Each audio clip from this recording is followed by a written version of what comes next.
Hello students, welcome to easy math for JE. I am Ujjwal Kaushik your friend. जो भी students IT JE की preparation कर रहे हैं उनके लिए हमारा चैनल बहुत यूजफुल है। आज जो क्वेश्चन है, let a function given to me real number to real number f x किस तरह से डिफाइन है।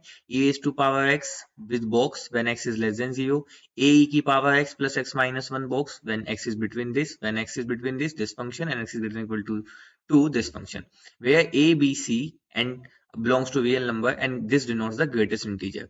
Then which of the following statement is true? ABC belongs to us such that f is continuous, f is discontinuous, f is discontinuous one point when this condition f is discontinuous. तो basically हमें continuity पे क्या करना है, comment करना है। तो चलिए कंटिन्यूटी समझते हैं इस फंक्शन की। बहुत अच्छा फंक्शन गिवन है। मैं हमेशा कहता हूं जब भी एग्जाम में आपके क्वेश्चन को थोड़ा सा ट्रिकी या टफ बनाना चाहेगा, वो आपके क्वेश्चन में greatest integer function, modulus function, fractional part function introduce कर देगा। बहुत अच्छे से मैंने अपने चैनल पे पढ़ा है, प्लीज गो थ्रू दैट। अभी के लिए समझते हैं ग्रेटेस्ट इंटीजर फंक्शन। तो देखो, अगर आपको नहीं पता तो पहले मैं ग्रेटेस्ट इंटीजर फंक्शन के लिए आपको थोड़ा सा बता देता हूँ। देखो, मान लीजिए मुझे ग्रेटेस्ट इंटीजर निकालना है 4.3927 का, ठीक है। तो देखो क्या होता है, बेसिकली आप ना हमेशा इसकी डेफिनेशन चाहिए। देखो यहाँ पे लिखा है, तो ये लिखा है ग्रेटेस्ट इंटीजर लेस देन और इक्वल टू टी, ठीक है। तो इसमें से आप अभी सिर्फ पहले इतना पढ़िए कि इंटीजर लेस देन और इक्वल टू टी। तो यानी कि मुझे वो सारे इंटीजर बताने हैं जो कि लेस देन और इक्वल टू हो 4.3927 से। तो इससे छोटा इंटीजर क्या होगा, 4, उससे फिर छोटा 3, फिर 2, क्योंकि इंटीजर्स की बात हो, ये सिर्फ इसी तरह से चलती जाएगी। अब जो ये आपको सीक्वेंस मिली है, इसमें से सबसे ग्रेटेस्ट कौन सा है, 4। तो यानी कि जो greatest integer less than equal to 4.3927 है, वो क्या है, 4। तो ऐसे सोल्व करते हैं हम ग्रेटेस्ट इंटीजर को, ठीक है। चलो अब अपने क्वेश्चन पे चलते हैं। तो बेसिकली सबसे पहले मुझे इस क्वेश्चन को सोल्व करने के लिए, कंटिन्यूटी कमेंट करने के लिए, सबसे पहले अपने बॉक्स फंक्शन को सोल्व करना होगा, ठीक है। तो देखो यहाँ पे मैं लेके चलता हूं मेरा एफ ऑफ एक्स। ये कह रहा है when x is less then 0। तो e की पावर x का बॉक्स क्या होगा। देखो बहुत सिंपल है, यहाँ पे मुझे गिवन है e की पावर x का बॉक्स, ठीक है। अब x यहाँ पे मान लीजिए ये है मेरी नंबर लाइन, ठीक है, ये है मेरा 0। अब x इज लेस देन 0, तो यानी कि 0 के लेफ्ट हैंड साइड से x मेरा अप्रोच कर रहा है, ठीक है। तो 0 के लेफ्ट हैंड साइड से अप्रोच कर रहा है, तो मान लीजिए मैंने नंबर मान लिया माइनस का 0.00001। चलो मैंने ये ले लिया, ठीक है। अब अगर मैं x की वैल्यू ये लेके चलता हूं, देखो क्या आएगा, बॉक्स ऑफ e की पावर माइनस ऑफ 0.00001, ठीक है।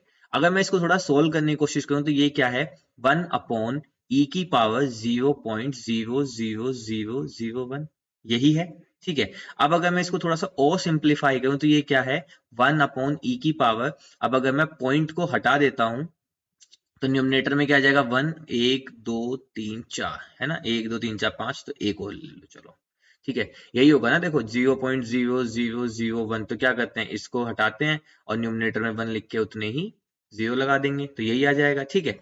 अब देखो, अब ये आ गया e की पावर 10,000 समथिंग। अब हम जानते हैं एक्सपोनेंशियल फंक्शन का ग्राफ कैसा होता है, देखो इस तरह से होता है, कितनी तेजी से बढ़ता है। तो e की पावर 10,000 जो होगा वो लिटरली एक बहुत बड़ा नंबर होगा। और जब आप इतने बड़े नंबर से 1 में डिवाइड देंगे, तो ऑब्वियसली जो आपके न्यूमरेटर में आएगा वो 0.00000 समथिंग करके कोई यहाँ पे नंबर मान लीजिए 1 या कुछ भी मान लीजिए, ठीक है, आएगा तो इससे भी बड़ा ही, ठीक है, क्योंकि e की पावर 10 है। यहाँ पे मेरा जो डिनोमिनेटर है वो बहुत लार्ज नंबर है और न्यूमरेटर मेरा सिर्फ 1 है। तो जब मैं डिवाइड करूंगा तो ऑब्वियसली 0.0000 समथिंग की टर्म बनेगी। तो देखो इसका जो बॉक्स होता है वो क्या होता है, अब क्योंकि ये क्या है 0.001, तो यानी कि 0 के राइट हैंड साइड से इधर से 0.001, तो इससे सबसे छोटा और ग्रेटेस्ट इंटीजर क्या आएगा, इसका नथिंग बट 0। यानी कि जब मेरा x लेस देन 0 होगा तो e की पावर x जो है उसका बॉक्स जो है मुझे क्या देगा, 0 देगा। ये थे सिर्फ अभी एक स्टेप की एक्सप्लेनेशन, ठीक है। जब भी आपको डाउट हो, आप हमेशा, सबसे सिंपल है, आप थोड़ा सा डिजिट लेके क्वेश्चन को सोल्व करने की कोशिश कीजिए, आपको आसानी से अपनी क्वेश्चन की अप्रोच समझ आ जाएगी, ठीक है। चलो अब दूसरा मुझे यहाँ पे गिवन है x इज बिटवीन 0 to 1, ठीक है। तो अब हम 0 के राइट हैंड साइड से अप्रोच कर रहे हैं। तो देखो हम एक ग्रेटेस्ट इंटीजर की प्रॉपर्टी जानते हैं। देखो प्रॉपर्टी क्या होती है ग्रेटेस्ट इंटीजर की, मैं आपको बताता हूँ।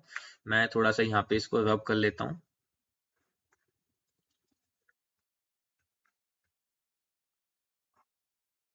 ठीक है। तो देखो ग्रेटेस्ट इंटीजर की प्रॉपर्टी होती है कि अगर हमें greatest integer x plus some integer i लिखा है, i किसको रिप्रेजेंट कर रहा है, इंटीजर को, ठीक है। तो हम क्या करते हैं, बेसिकली ये इक्वल होता है box of x plus i के, मतलब इंटीजर बाहर आ जाता है। अब देखो यहाँ पे गिवन था a e की power x plus box of x -1। अब देखो -1 तो एक इंटीजर है, तो इसको मैं लिख सकता हूँ a e की पावर x प्लस बॉक्स रह जाएगा सिर्फ x पे और इंटीजर आ जाता है बाहर, तो -1 आ गया बाहर। अब उसने बोला हम जीरो के राइट हैंड साइड से अप्रोच कर रहे हैं, तो देखो जीरो के राइट हैंड साइड से अप्रोच कर रहे हैं, मुझे बॉक्स फंक्शन को सोल्व करना है, तो यानी कि जीरो के राइट हैंड साइड से आएंगे, ये मेरा जीरो है, इस साइड से आ रहे हैं हम, तो 0.0001 मान लीजिए, उसका ग्रेटेस्ट इंटीजर क्या हो जाएगा, जीरो, तो यानी कि फंक्शन क्या रह जाएगा, a e की पावर x -1।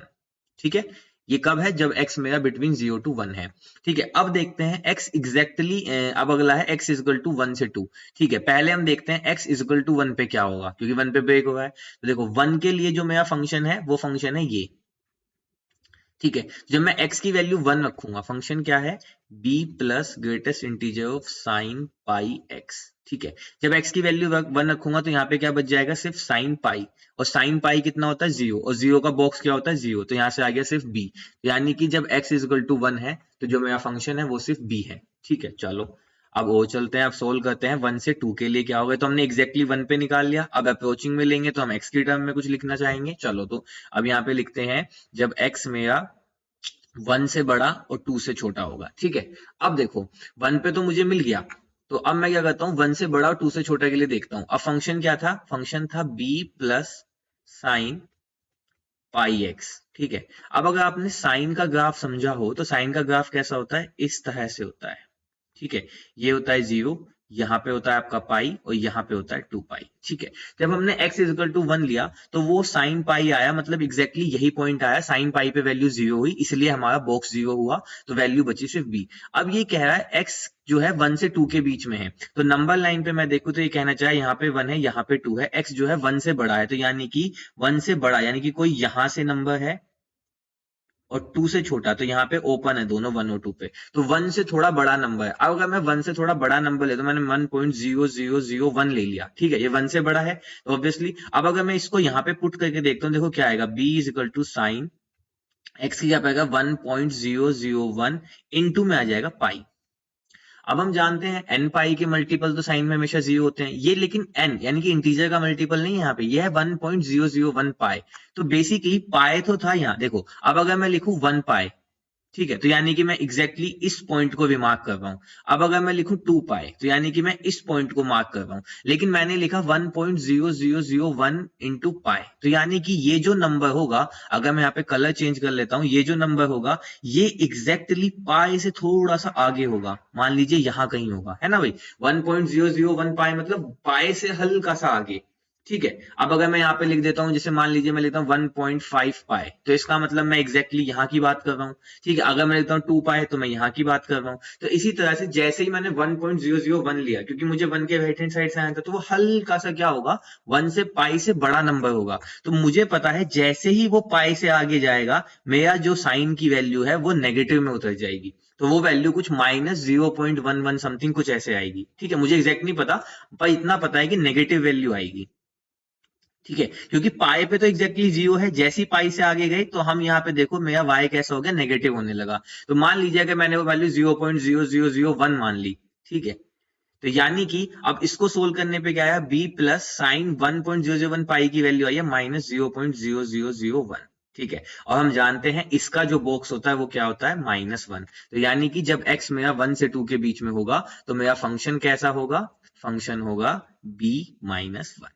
ठीक है, आई होप ये आपको समझ में आया होगा। ठीक है, चलो अब ऐसे ही चलते हैं, जब हम अब डिस्कस करते हैं x इक्वल टू 2 के लिए, तो जस्ट 1 सेकंड मैं थोड़ा सा स्पेस बना लेता हूं यहाँ पे।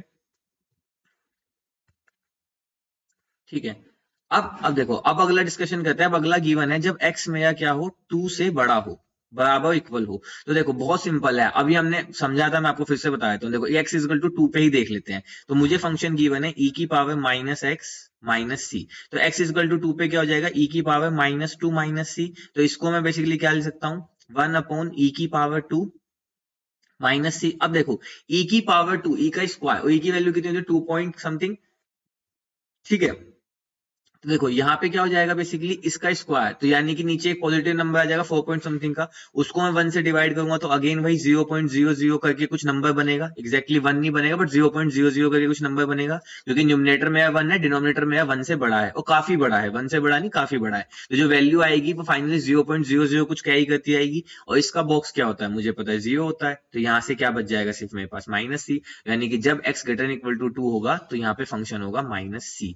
बस यही था इस क्वेश्चन का सबसे इंपॉर्टेंट पार्ट कि आप किस तरह से बॉक्स फंक्शन को ओपन करते हैं, और सबसे इजी तरीका बॉक्स फंक्शन को ओपन करने का यही होता है, इससे आसान कुछ नहीं होता है कि आप एग्जैक्टली वैल्यू लेके थोड़ा थोड़ा उसको 1 बाय 1 स्टेप बाय स्टेप उसकी क्लोज जाने की कोशिश करो। तो अब मैंने बेसिकली अपना क्या किया है, पूरा का पूरा फंक्शन डिफाइन कर लिया है, अब कोई दिक्कत वाली बात नहीं है, नहीं है तो चलिए फिर चलो एफ ऑफ एक्स हमने डिफाइन कर लिया है। अब उसने हमसे बोला है कि this then which of the following is true, there exist. अच्छा अब हमें कंटिन्यूटी की बात कही थी, तो देखो फंक्शन हुआ मेरा 0 पे ब्रेक, तो मैं कहता हूं अगर इसको कंटिन्यूअस होना है तो मैं पहले 0 के लेफ्ट हैंड साइड से लिमिट लेता हूं, ठीक है। 0 नेगेटिव क्या रिप्रेजेंट कर रहा है कि हम 0 पे अप्रोच कर रहे हैं कहां से, लेफ्ट हैंड साइड से, तो फंक्शन क्या होगा जब 0 के लेफ्ट से अप्रोच करेंगे तो यानी कि फंक्शन होगा 0, तो ये आ गया 0, तो यानी कि लिमिट आ गई 0। अब हम अप्रोच करते हैं लिमिट x अप्रोचेस टू 0 के राइट हैंड साइड से, अब 0 के राइट हैंड साइड से अप्रोच करेंगे तो फंक्शन क्या होगा a e की पावर x, a e की पावर x -1, ठीक है, दिस इज इक्वल टू, अब देखो लिमिट रख देंगे तो e की पावर 0, किसी की पावर 0 1, तो यहां से क्या जाएगा a -1। अब ये हमसे कहता है कि अगर देखो अगर इसको कंटिन्यूअस होना है तो लेफ्ट हैंड लिमिट को राइट हैंड लिमिट के इक्वल होना पड़ेगा, तो यानी कि LHL को इक्वल होना पड़ेगा RHL के, तो 0 इज इक्वल टू a -1, तो a की वैल्यू यहां से आ गई 1, ठीक है। चलो अब चलते हैं, जो दूसरा हमारा इंटरवल ब्रेक हुआ वो हुआ 1 पे, ठीक है, तो चलो 1 पे देखते हैं, तो मैं कहता हूं limit x approaches to 1 negative, 1 negative मतलब 1 के लेफ्ट हैंड साइड से अप्रोच कर रहे हैं, तो 1 के लेफ्ट हैंड साइड से अप्रोच कर रहे हैं तो फंक्शन क्या है, ये है, तो फंक्शन हो जाएगा a e की power x -1, this is equal to a, अब e की पावर x रखें तो a e -1, अब a की वैल्यू आई 1, तो बेसिकली यहां से आ गया e -1, ठीक है, यहां से क्या आ गया मेरे पास e -1। अब limit x approaches to 1 plus, मतलब 1 के मैं राइट हैंड साइड से अप्रोच कर रहा हूं, तो उस समय फंक्शन क्या है b -1, अब कोई x की टर्म नहीं है तो एग्जैक्टली आ गया b -1। अब देखो और एक कंडीशन क्या होती है, अच्छा यहाँ पे तो हमें इसकी भी जरूरत नहीं थी, बस इससे काम हो जाता। देखो कंटिन्यूटी होने के लिए क्या होना चाहिए, लेफ्ट हैंड लिमिट इक्वल होनी चाहिए राइट हैंड लिमिट के, सबसे पहली बात, और ये इक्वल होनी चाहिए फंक्शनल वैल्यू के एट दैट पॉइंट, तो यहाँ पे पॉइंट है हमारा 1, ठीक है। तो देखो राइट हैंड लिमिट क्या आई है, सिर्फ अभी हम लेके चलेंगे इस वाली कंडीशन से हम कंक्लूड कर देंगे। देखो राइट हैंड लिमिट क्या आई है b -1, this is equal to, अब 1 पे एग्जैक्ट वैल्यू क्या थी b, तो ऐसा कभी हो सकता है क्या कि b -1 जो है वो b के इक्वल हो जाए, नहीं हो सकता ना, तो ये तो कंडीशन ही मेरे पास एब्सर्ड रिलेशन आ गया, तो इसका मतलब यहां से मैं क्या कह सकता हूं कि दिस इज नॉट पॉसिबल, ठीक है, तो ये कंडीशन तो पॉसिबल ही नहीं है। चलो अब तीसरी कंडीशन देख लेते हैं, ठीक है। तीसरी कंडीशन क्या है हमारे पास, हमारा फंक्शन ब्रेक हुआ फिर उसके बाद 2 पे, ठीक है, तो देखो 2 पे ब्रेक हुआ तो 2 पे लिमिट ले लेते हैं, मैं यहीं पे लेता हूं लिमिट x अप्रोचेस टू 2, अब 2 के लेफ्ट हैंड साइड से अप्रोच कर रहे हैं तो फंक्शन होगा b -1, तो यहां से बेसिकली ये कितना आ गया b -1। अब हम लिमिट ले लेते हैं x अप्रोचेस टू 2 के राइट हैंड साइड से, 2 के राइट हैंड साइड से फंक्शन क्या होगा माइनस का c, तो बेसिकली आ गया -c। कंटिन्यूटी होने के लिए लेफ्ट हैंड लिमिट इक्वल होनी चाहिए किसके, राइट हैंड लिमिट के, ठीक है, तो इस कंडीशन से मैं क्या कह सकता हूं b -1 this is equal to -c, तो यहां से आया b + c is equal to 1, ठीक है। अगर ये कंडीशन होती है तो यहाँ पे मेरा फंक्शन क्या हो जाएगा, कॉन्टिन्यूअस हो जाएगा, ठीक है। Exactly at x equal to 2 पे भी -c ही आएगा, तो सेम यही लिमिट ही आएगी -c, ठीक है। तो देखो यहां से मेरे पास कंडीशन क्या आई, अब मैं कह सकता हूं कि मेरा f जो है वो डिसकंटिन्यूअस होगा एग्जैक्टली 1 पॉइंट पे, अगर a + b + c is not equal to -1, यानी कि ऑप्शन 3 जो है यहां से मेरा ये ऑप्शन सही हो जाएगा। कैसे सही हो जाएगा, देखो कैसे कि अगर मेरा फंक्शन एग्जैक्टली 1 पॉइंट पे डिसकंटिन्यूअस है, जो मुझे ये मिला था 1 पॉइंट, इसके लिए मेरे पास एब्सर्ड रिलेशन आया था, इस पे डिसकंटिन्यूअस है, then a + b + c is not equal to 1, क्योंकि a की वैल्यू कितनी आई 1, तो a की वैल्यू कितनी आई 1 प्लस b प्लस c की वैल्यू भी कितनी आई 1, तो ये किसके 1 के इक्वल थोड़ी है, तो यानी कि ऑप्शन 3 जो है that is my right answer. I hope you are able to understand the video. If you have still doubt, you can ask to me into the comment box. Thank you very much. Please subscribe the channel. Be happy.